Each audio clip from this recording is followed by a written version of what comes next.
everyone. Hi. Welcome to Evolve Studio Online. This is our carbohydrates talk for the week. And today we're focusing on sugar. Sugar. Yes. Ah. So we talked about simple and complex carbohydrates, and when you get to the more simple carbohydrate, that is what we call sugar. So sugar has many different varieties, right? Yeah. Many different names, many different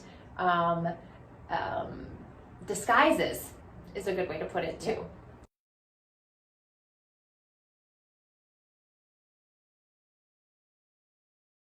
So when we think of sugar, when I think of sugar, I think about a jar of just white sugar. White table sugar. Yep. Right? Yep. And we, in the body, we have processes that take that sugar and create energy. Yep. Fuel for the body. Yep, and if you remember, if you get geeky in science class, it's called ATP. So we have just a little chart here that Wendy's going to describe how sugar flows through a little bit, just to give you a picture. So, but this is true of all carbs, all carbohydrates.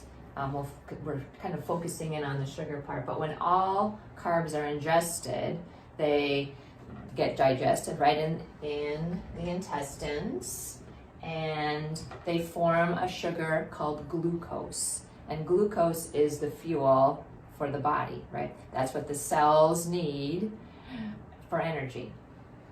So, but glucose cannot get into the cells without a key, and insulin is that key. So once that glucose has been made by the body, the pancreas releases insulin. So insulin binds with that glucose, it's taken to the cells where it is able to unlock the doors to the cells and enter. The cells take what it needs, right? Then the excess is taken to the liver and converted or stored. If the liver is full, guess where it goes? Into the bloodstream. And to your fats, right? Yep, That's how fat's created, right? Into your fat cells, and yep.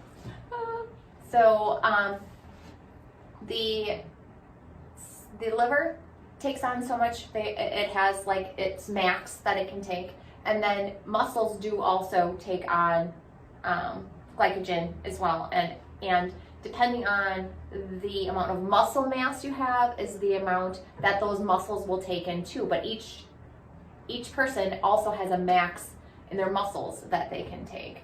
So then the excess does go, where else does it go, right? So it will go to the bloodstream. That's why a lot of times you'll check your blood for the blood sugar to see if it's spiked or if it's down or low, and you'll see insulin. Insulin is a buzzword where everybody will see that, especially in the world of diabetes. Yep.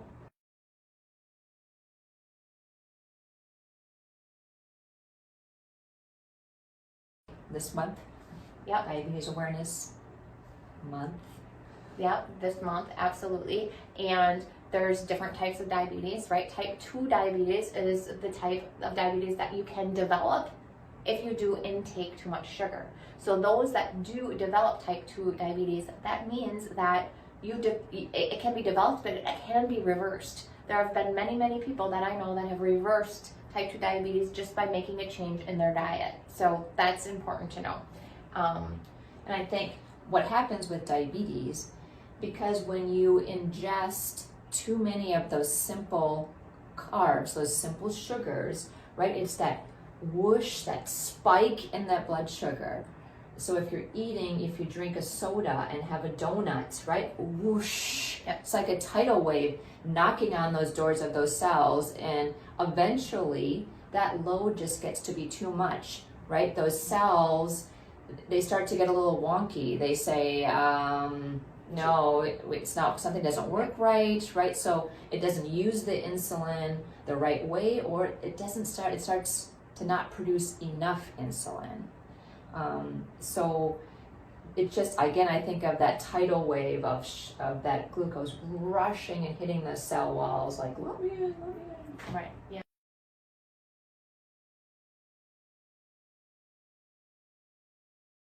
Absolutely. And we talk about the table sugar, and table sugar, so the white powdery sugar that you get that people dump in whatever it is that you might dump it in. And then you have the sugars that are in fruit and whole foods. So a lot of times that table sugar that you see is in packaged foods. A lot of processed foods will take that table sugar and other disguised sugars. We did a little post on high fructose corn syrup. So fructose, that os, fructose, glucose, sucralose, all of those are different types of sugars that are in products that you will see out there. Because what about, people say, okay, what about our coconut sugars? What about our honeys and maple syrups and what's the other one? Agave. Agave. And those are you're more natural, right? Those are the ones that are not super processed, right? Honey comes right out of the honeycomb, right out of the bee, that type of thing. So you have your body is going to use those as energy, but it doesn't have to. It's natural, right? It's what our bodies were designed to use. Our bodies are like from when we were primal, right? Table sugar was not. Yeah. Like we didn't dig up table sugar and make, right? So Right. our bodies are used to those things in their most pure form. So maple syrup and honey, and those are just better sweeteners for us, for our body, and our body reacts to those better than it does that refined. Sugar. And not only refined sugar, but the But- same thing with refined kind of any carbs. So Yep. your white flour, your white rices, Yep. they all kind of do this, and it's a whoosh spike in the body. And although the honey and the maple syrup and the agave, they still go through this process, Right. Right? Because Right. that's how Yep. the That's- body intended it to go through that process, Right. right? So you still have to be mindful that you're not Overdoing it. taking in too much. But the problem is with those, it's not all the refined. And if you look in, I mean, so many different things. We looked, and I have a average North American diet meal in front of me here, and I'm going to read this off, and we're going to talk a little bit about the grams of sugar that is in here. So when we look up, let's say we have breakfast, we have a bowl of Honey Nut Cheerios sweetened with soy milk and a glass of orange juice, okay? That has a total of 45 grams of sugar in that one. Then on the way to work, we have a Starbucks Grande Frappuccino, a light vanilla, light, so I get it light. It's 39 grams of sugar. Mid-morning snack, I'm going to take a Nutri-Grain bar, okay, 25 grams of sugar. Lunch is a chicken wrap with a can of sweetened iced tea. Mid-afternoon snack, I'm just going to grab a can of Slim Fast. Then I'm going to have stir fry with sweet and sour sauce and a salad with French dressing for dinner. After that, just a small cup of dessert. I'm going to have low-fat ice cream or low-fat yogurt. So to me, typically, that would be somebody that is eating pretty healthy. Okay, they would think I'm doing okay. Right? Absolutely, right? So looking at that, adding that all up, that is a total of 224 grams of sugar for that day. And our body is not designed for 224 grams of sugar.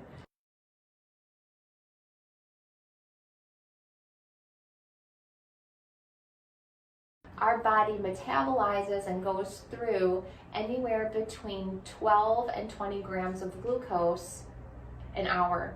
So that would be based off of our size, right? So again, the muscle size versus a smaller person with less muscle doesn't require that much energy, right? Right. So even if you did have, let's say we go to the higher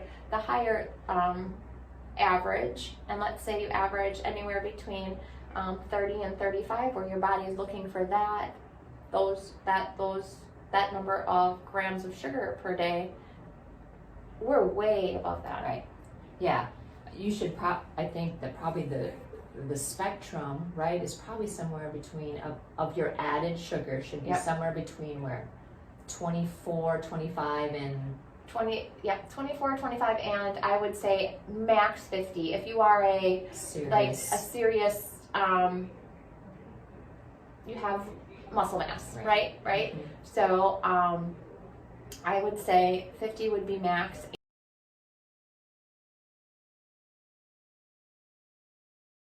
And this diet, again, is looking at 224 grams of sugar. So to give you a little reference too, about there are, what is 4 it, 4 grams. grams in a teaspoon. So that is, 224 divided by 4, you're looking at Like some 50 some teaspoons. teaspoons of sugar. 50 teaspoons. So if you think of your teaspoon that you use when you're measuring and putting in ingredients, that is 50 teaspoons, 50 some teaspoons of sugar that you're taking in a day, Right. which is a large amount. And that is just kind of shows you that sugar is sneaky. It's Yeah. in so many things. The added sugar is in so many things. It's just when you think you're Doing well, right. right? And that's in an adult. Now let's take it down a size and take it into kids, where kids are getting treats so often, whether it's, because, I mean, give a treat here and there, but the amount of sugar that's in those treats, and let's say they are starting with a bowl of Honey Nut Cheerios, and they have a Nutrigrain bar, and then at school, depends on what they have, sometimes they have waffles and syrup for their school lunch. So the amount of sugar that those kids are taking in is also an extreme. It really is. So no wonder childhood obesity is on the rise, and diabetes in children are on the rise, and just different diseases in children are on the rise. I mean, it's just really important to be mindful of that. It would just be really amiss if we didn't kind of make some kind of correlation, right? That we couldn't associate diet to right, learning, mood, Right. and behavior. Right, because what's going into our body is what's happening, and firing all those neurotransmitters, firing those hormones of what it's telling our body to do. Let's say you might have a child who has stomach aches a lot, something like that. That may be triggered by a lot of that sugar. That may be triggered. I mean, your gut, your whole body is out of whack, to put it right. I mean, skin conditions can develop. So if you have a teenager that has a lot of acne, check the diet. Is there a lot of sodas, a lot of sugars, and that type of thing? That has been linked to skin conditions also. So I think it's just really important to be mindful of. So liver disease, we've identified liver disease. We've identified obesity because the fat cells that takes on. We've identified diabetes. We can identify certain ADHD, those types of things that can develop because of too much sugar. It actually suppresses our immunity. Oh, right. Yep. So I think that rush of sugar, something. So that rush of sugar impairs those white blood cells. I think I read up to 5 hours. Okay. After that sugar. Good. So those white blood cells aren't really working. Those are your fight your germs, Yep. disease fighter cells. They're impaired for 5 hours. So if you're sick, let's say you're sick and you have the flu, and you're eating a bunch of processed and high sugar foods, that's not going to make you well any faster, right? So just being mindful of what you're putting in your body. They always say hydrate, hydrate, hydrate. You want to hydrate with water. You don't want to be hydrating with a bunch of sugar-filled. High sugars. Right. High sugar, unfortunately.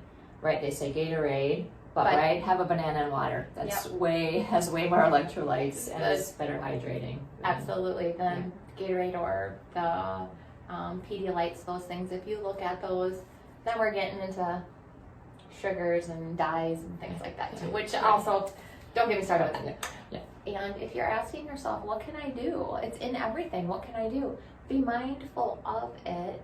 Check the labels and do a lot of homemade stuff. You know, people are scared because it takes so much time. It takes so much time, but a lot of times it really doesn't take that much time, right? Yeah. And you know, just a small change. Make a small change. Granola bars.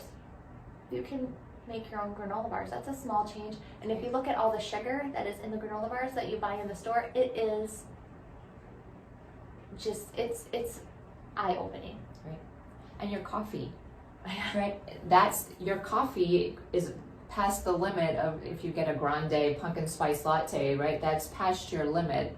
So go try 2 pumps for next time. Yeah. And work your way down to 1. Do they put whipped cream on that or whatever? They can, right? Okay, so don't get the whipped cream, right? Or something Just like start slow, right? It's normally 4 pumps, so you could go down to 3, 2, and 1. And then 1, 2, if you forget, and then go back up to that 4 pumps again, you're like, oh, I can't eat this. Yeah. Right. So it's just, so yes, absolutely. So starting with that, maybe a coffee and going from there. And you know, this is that Honey Nut Cheerios. We did the cereal and the actual, just the Cheerios that are not Honey Nut Cheerios are a really good option. Right. So you can add your own berries, you can add a little bit of honey. Add your own Right? honey, yeah. Yeah, rather than having the sweetness, because it says Honey Nut Cheerios, but that's not just what's in it. There's added sugar plus the honey, right? So it's above and beyond, I think, because again, these companies spend billions of dollars to make food that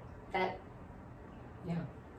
sucks us in. To keep eating. And it really gets, so like this person who ate that meal is probably pretty typical. Yep. Right? And it creates this, right, this circle, right, we talk here, right, where we eat this sugar, spikes in the blood sugar, right, this massive release of insulin, and then our blood sugar falls, then we get hungry and we crave those carbs and sugars again. So it's just this cycle. And so when you cut down gradually, if you cut down on those sugars, it makes a huge difference because you no longer really crave those. Your body adapts, right? There's this different metabolic programming in the body. And you really don't. You don't crave those sugars. You don't crave those high sugar coffees and that. So so I think that's encouraging. So making small changes is really the way to start. And if you have any questions, concerns, comments, please do reach out to us in the comments or email us. And we're certainly open and here to help